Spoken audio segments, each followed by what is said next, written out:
আজি এটা নতুন দিশ সংযোজিত হ'ল আৰু এই কথাষাৰে আমি হাউলিবাসীয়ে আদৰণি জনাইছোঁ।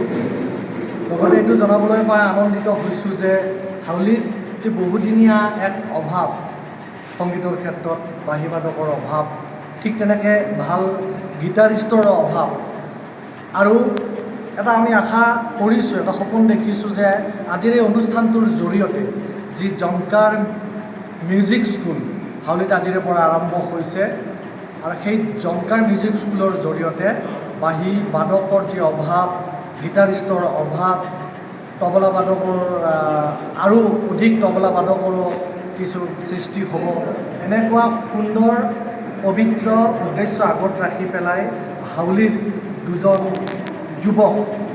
তিনিজন যুৱক নয়ন ওজা, ৰাতুল দাস, নিতুমণি দাস সুন্দৰ কাম কৰিছে। এটা আমি ধন্যবাদ জনাইছোঁ। আৰু ইয়াতে প্ৰতি দেওবাৰে তেখেতসকলে জনাইছে যে প্ৰতি দেওবাৰে ইয়াতে প্ৰশিক্ষণ দিয়া হ'ব। বাঁহীৰ প্ৰশিক্ষণ দিবলৈ প্ৰশিক্ষক হিচাপে বিশিষ্ট বাঁহীবাদক সুশীল মেধি পাঠশালাৰ পৰা আহিব।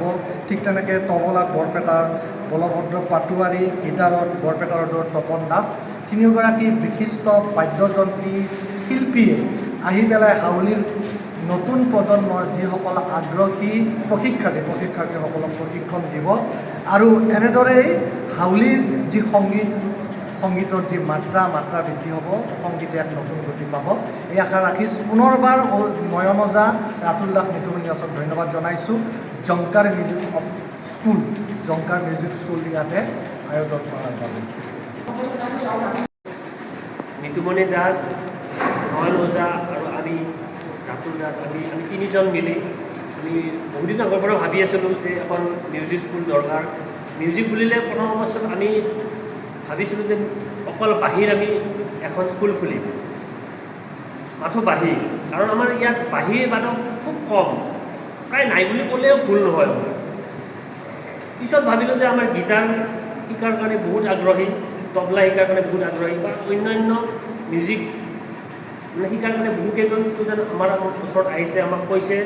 গতিকে বাঁহীৰ লগত আমি এইবিলাকক সংযোজন কৰিছোঁ আৰু ভাবিছোঁ ভৱিষ্যত প্ৰজন্ম আমি যি দেখিছোঁ, উঠি অহা প্ৰজন্মখিনি যি আজি বেয়াৰ দিশে আগবাঢ়িছে, হয়তো এই মিউজিকৰ জৰিয়তে কিছু হয়তো আমাৰ ডেভেলপ হ'ব, তেওঁলোকৰ মাইণ্ড চিন্তা চৰ্চাবিলাক হয়তো ভাল দিশে আগবাঢ়িব। এইবিলাক চিন্তা চৰ্চা কৰি আমি এইবিলাক মিউজিক স্কুলটো খুলিছোঁ। গতিকে আমি সকলোকে আহ্বান জনাইছোঁ, সকলোৱে যেন ওলাই আহে আৰু এই বিভিন্ন ধৰণৰ বাঁহী, তবলা বা গীটাৰ, বিভিন্ন সংগীতৰ লগত জড়িত সকলো মিউজিক শিকাৰ কাৰণে ওলাই আহক আৰু আমাৰ ইয়াত এডমিশ্যন হওক। গতিকে এইখিনি প্ৰতি দেওবাৰে দিনৰ 3 বজাৰ পৰা 5 বজাৰ 2 ঘণ্টা হ'ব। সময় কেতিয়াবা চাই কিনে আমি হয়তো দুটাৰ পৰাও অকণ কৰিব পাৰোঁ, সুবিধা চাই, কিন্তু এনেই আমাৰ 3 বজাৰ পৰা আবেলি 5 বজালৈকে এই ক্লাছ চলিব।